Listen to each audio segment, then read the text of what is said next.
Video, we're going to talk about blood vessel types. We're going to talk about their structures and how the structure of each vessel type contributes to the characteristics of it and its function, the functions of those individual types. So one of the first things to remember um, is that blood vessels that leave the heart, in other words, they carry blood away from the heart, are arteries. Blood vessels, so we've got those on the right here. Blood vessels that return uh, flow to the heart are veins. And remember, arteries and veins does not denote oxygenation and deoxygenation, right? Because remember, the pulmonary circuit is flip flopped of the systemic circuit in terms of oxygenation, right? In the systemic circuit, the arteries are carrying oxygenated blood, while in the pulmonary circuit, the arteries are carrying deoxygenated blood, and then, of course, vice versa for the veins.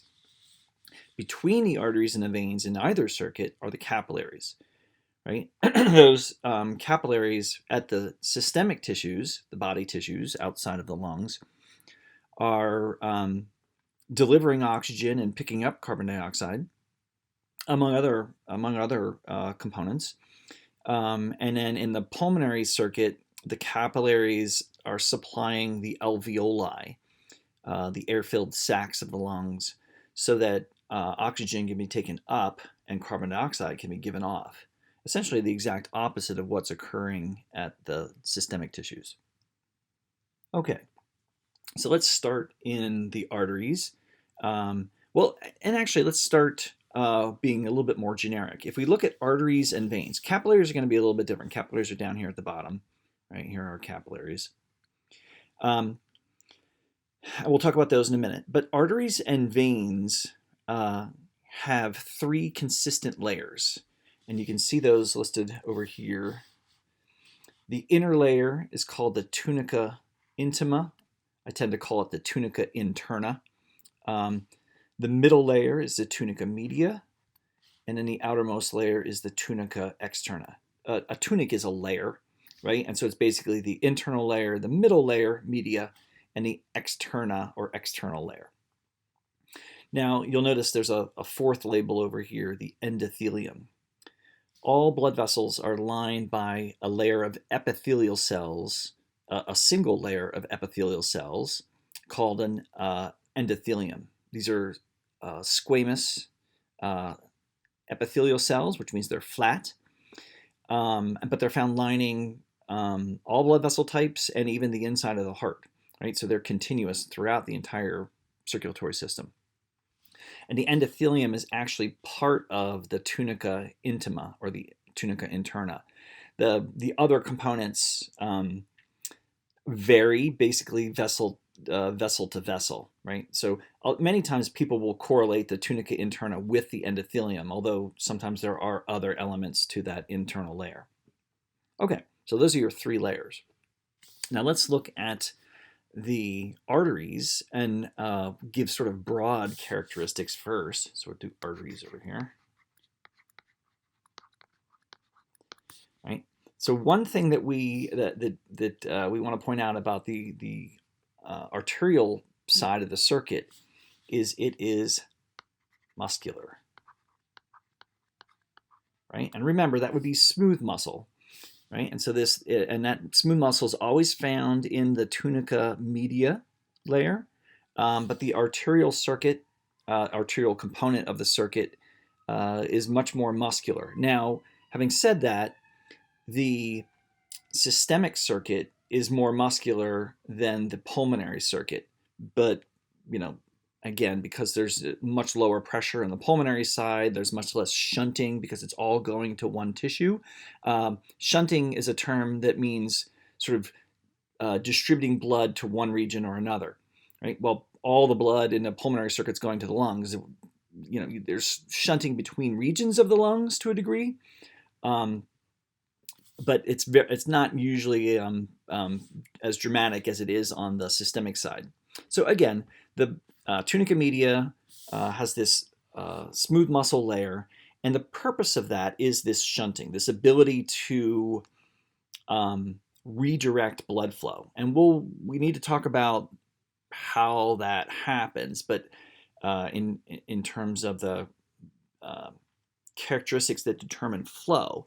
But if you think about it, if we squeeze off a vessel, if we pinch it, right, if we contract this smooth muscle, this middle layer, basically what happens, hopefully you can see make these bright green here, my arrows here. If we contract that layer, the walls will come inward, right? We'll be squishing inward and pinching off that vessel, at least at a particular spot. And what that does is it increases the resistance to flow, reducing flow to the downstream tissues. Right? And so again, that muscle layer allows us to do that in one region and maybe relax in a different region. A really common example for this would be exercise, right? During exercise, blood flow to your skeletal muscles goes up dramatically. Those blood vessels would dilate, they would open up. This smooth muscle would relax. At the same time, blood flow to what's called the splanchnic circulation, a fancy word for saying all of your GI organs, would actually go down. And so those blood vessels tend to constrict during exercise.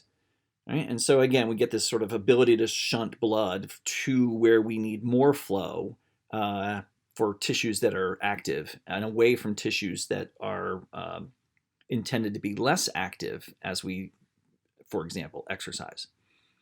Okay, so the arteries are more muscular, right? So for shunting, right? The arteries have much higher what's called elastance.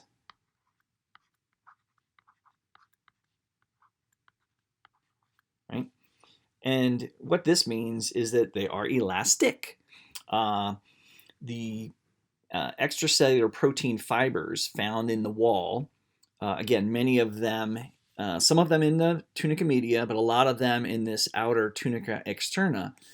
There's always collagen there. Collagen just makes blood vessels really tough, right? We don't want our blood vessels to be fragile, obviously. So lots of collagen to make them tough, but the more of the protein elastin, right? Elastin protein.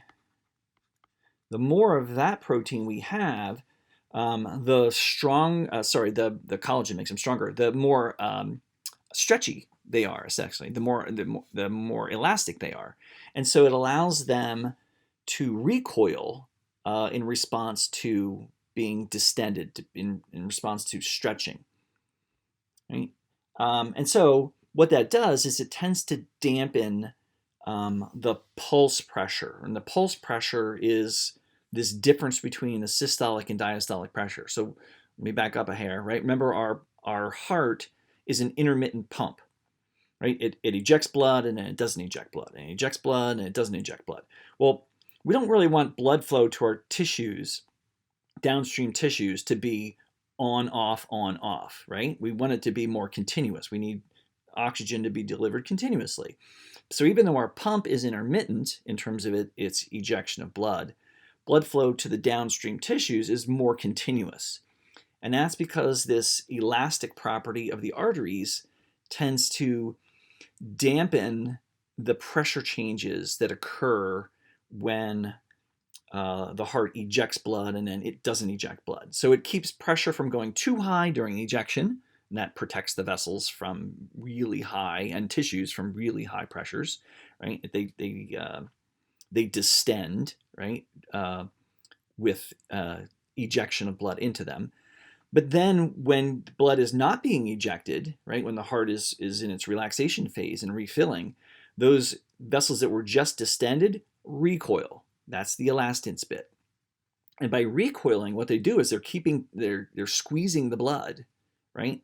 Think of like a rubber band, right? You stretch it and then it tends to go back to its original shape. And that recoil is keeping pressure from falling too low. One of the key things we'll talk about in a little bit is Poiseuille's law. And Poiseuille's law basically states that pressure drives flow. And so by keeping pressure higher, even when the heart isn't ejecting blood, it helps maintain flow.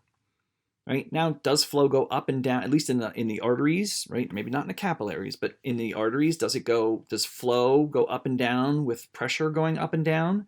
Yes. Right? We have a systolic and we have a diastolic pressure, one higher than the other. And pressure drives flow. So in our arteries, flow is going up and then down and then up and down, just with the pressure. But when we get all the way out to these arterioles way down here, right? Here's our arterioles. That pulsatile pressure is gone. It becomes essentially a constant pressure in the arterioles and the capillaries, and then even in the veins again, because we've dampened it in these elastic arteries, right?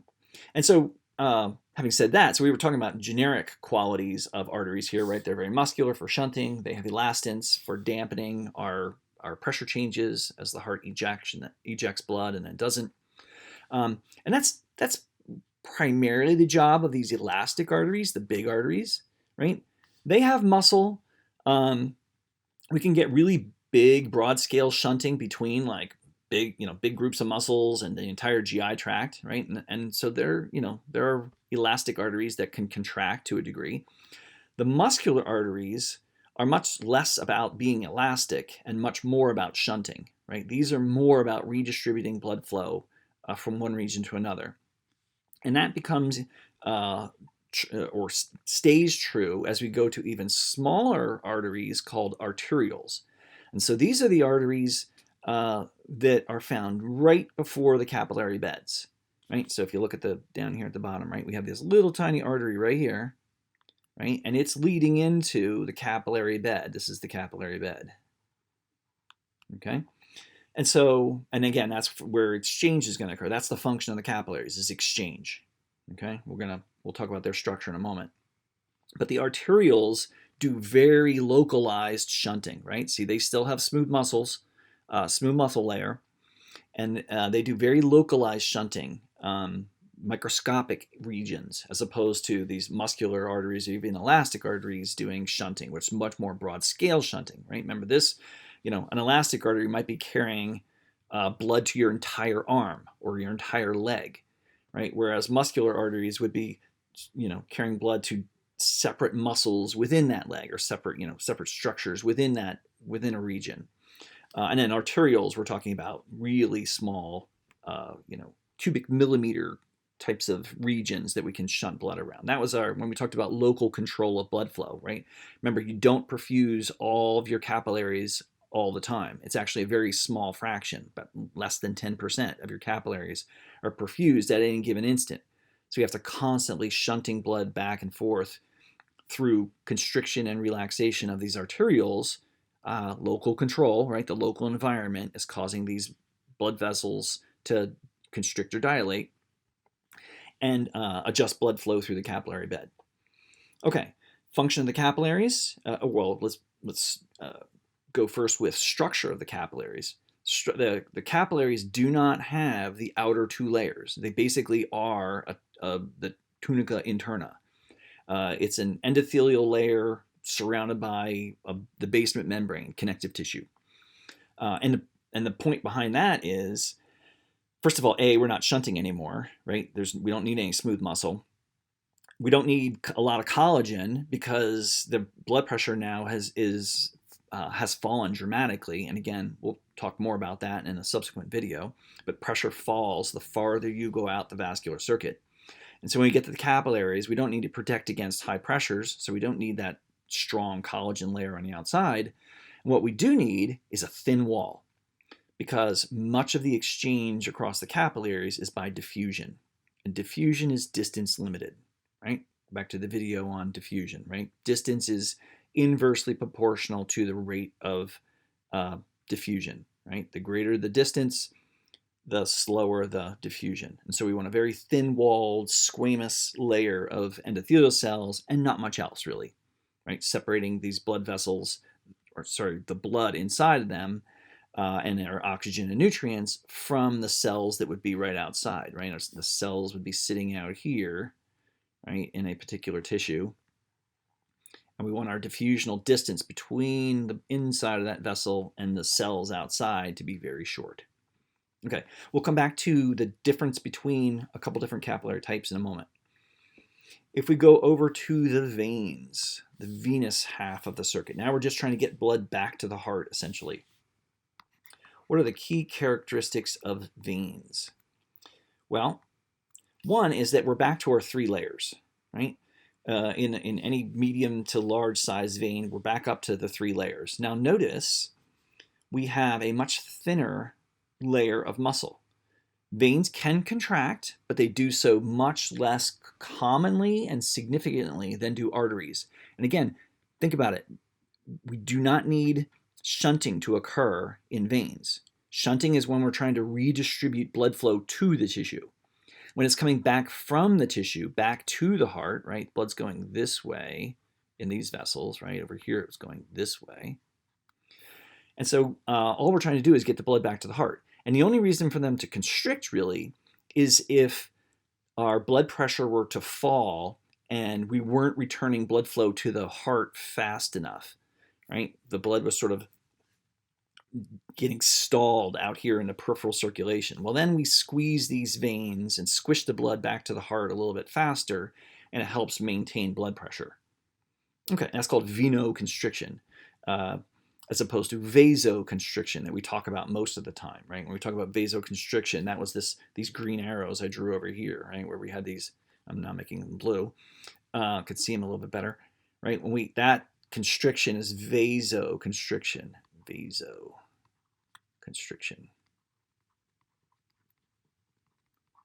right? That's for shunting, usually for shunting. Sometimes it can be to help maintain blood pressure too, right? We can talk about that a little bit later. When, if this vessel were to constrict, I'll put it over here, right? If this vessel were to constrict, and again, that's much less common, right? That is veno for vein constriction. Right?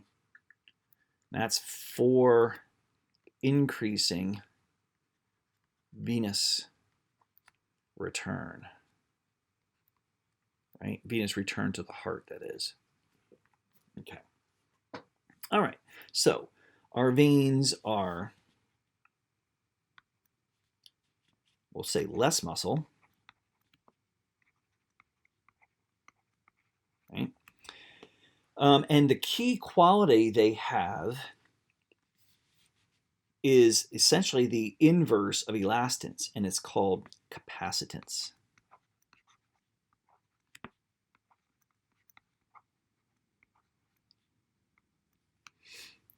Okay, so capacitance, so C for capacitance, equals either, you could say it's the inverse or 1 over elastance.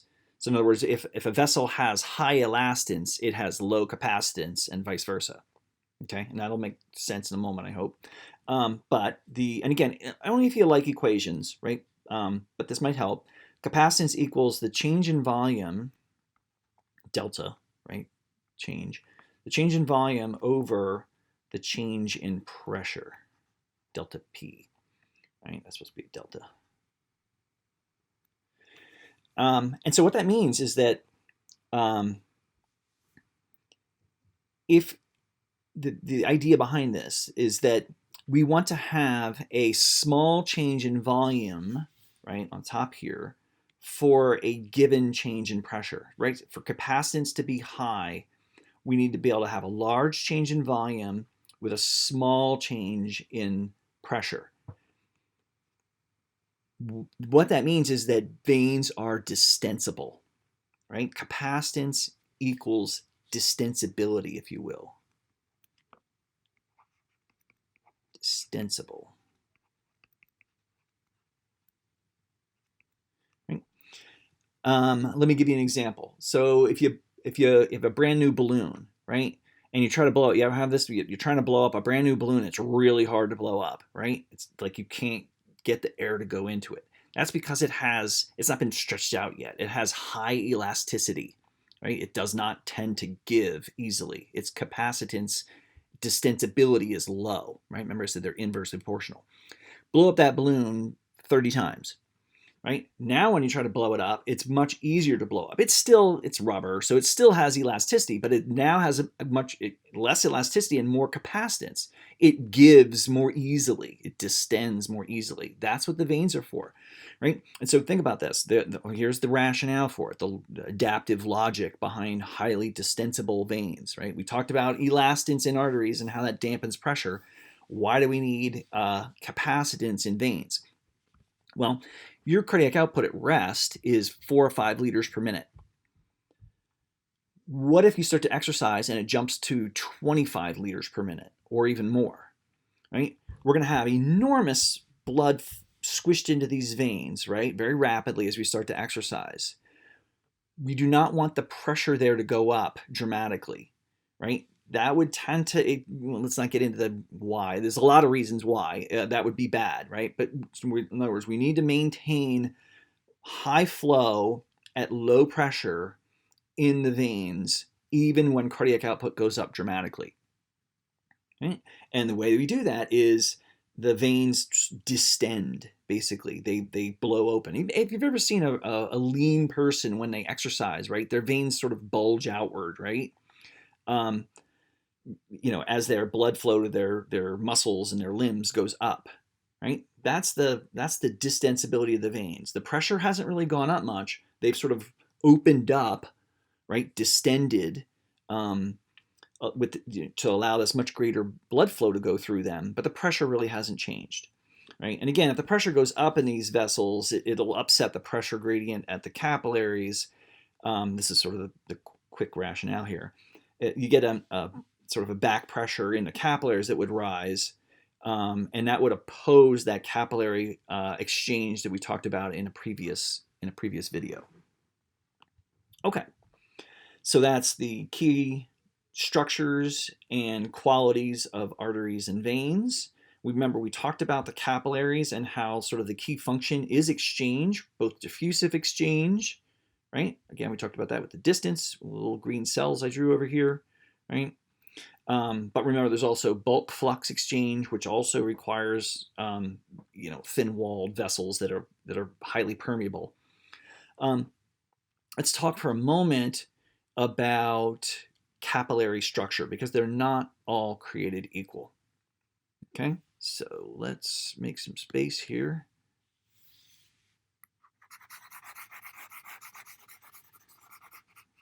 I'm going to hopefully bring in another image here. Let's toss this guy right on top.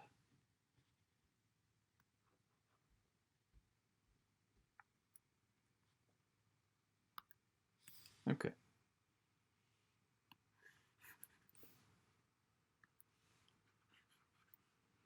Okay. So here we have a cross-section of the wall of 3 different types of capillaries, right? One on the left here, over here. Right? This one is the continuous capillary. One in the middle is called a fenestrated capillary, and the one on the right is a sinusoid. And if you look at the continuous capillary, its characteristics are such that it is permeable to hydrophilic solutes. It's permeable to lipophilic solutes. Everything's permeable to lipophilic solutes, right?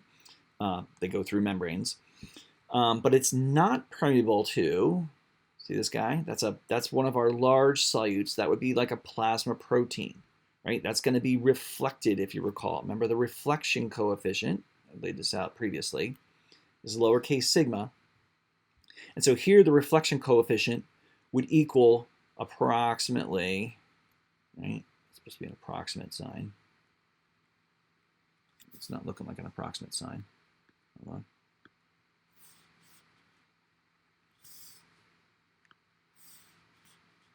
The reflection coefficient would equal approximately 1. Right? In other words, that means the solutes are bouncing off. They're being reflected. Fenestrated capillaries are found where we need much greater exchange. usually of the small solutes. And so we have these little windows, if you will, right? See these gaps between the endothelial cells, this region right here, right?